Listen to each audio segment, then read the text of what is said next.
नमस्कार मित्रांनो, जय बजरंगबली. बोलणे ही प्रकृती आहे, कडू बोलणे ही विकृती आहे. बऱ्याच लोकांमध्ये असते ती, पण गोड बोलणे ही आपली संस्कृती आहे मराठी भाषेची. अमृता ते पैजा जिंके अशी आपली मराठी भाषा. ज्ञानपीठ पुरस्कार विजेते कुसुमाग्रज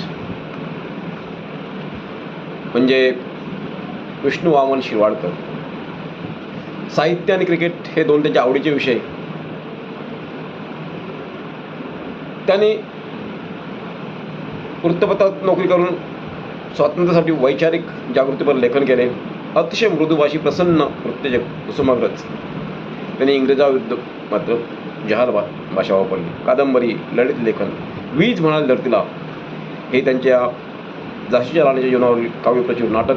नटसम्राट हे दुसरे गाजलेले नाटक.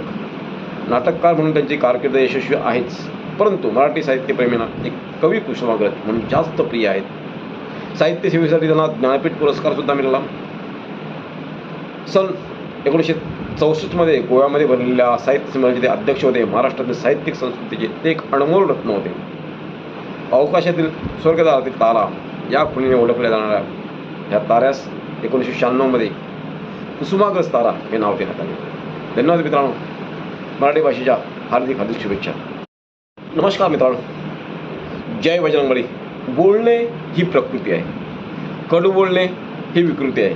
बऱ्याच लोकांमध्ये असते ती, पण गोड बोलणे ही आपली संस्कृती आहे मराठी भाषेची. अमृता ते पैजा जिंके अशी आपली मराठी भाषा. ज्ञानपीठ पुरस्कार विजेते कुसुमाग्रज म्हणजे विष्णू वामन शिरवाडकर. साहित्य आणि क्रिकेट हे दोन त्यांच्या आवडीचे विषय. त्यांनी वृत्तपत्रात नोकरी करून स्वातंत्र्यासाठी वैचारिक जागृतीपर लेखन केले. अतिशय मृदुभाषी प्रसन्न वृत्तेजक कुसुमाग्रज. त्यांनी इंग्रजाविरुद्ध मात्र जहाल भाषा वापरली. कादंबरी, ललित लेखन, वीज म्हणाल धरतीला हे त्यांच्या झाशीच्या राणीच्या जीवनावरील काव्यप्रचूर नाटक. नटसम्राट हे दुसरे गाजलेले नाटक. नाटककार म्हणून त्यांची कारकीर्द यशस्वी आहेच, परंतु मराठी साहित्यप्रेमींना एक कवी कुसुमाग्रज म्हणून जास्त प्रिय आहेत. साहित्य सेवेसाठी त्यांना ज्ञानपीठ पुरस्कारसुद्धा मिळाला. सन 1964 गोव्यामध्ये भरलेल्या साहित्य संमेलनाचे ते अध्यक्ष होते. महाराष्ट्रातील साहित्यिक संस्कृतीचे ते एक अनमोल रत्न होते. अवकाशातील स्वर्गदारातील तारा या खुणीने ओळखल्या जाणाऱ्या ह्या ताऱ्यास 1996 कुसुमाग्रज तारा हे नाव देण्यात आले. धन्यवाद मित्रांनो. मराठी भाषेच्या हार्दिक हार्दिक शुभेच्छा.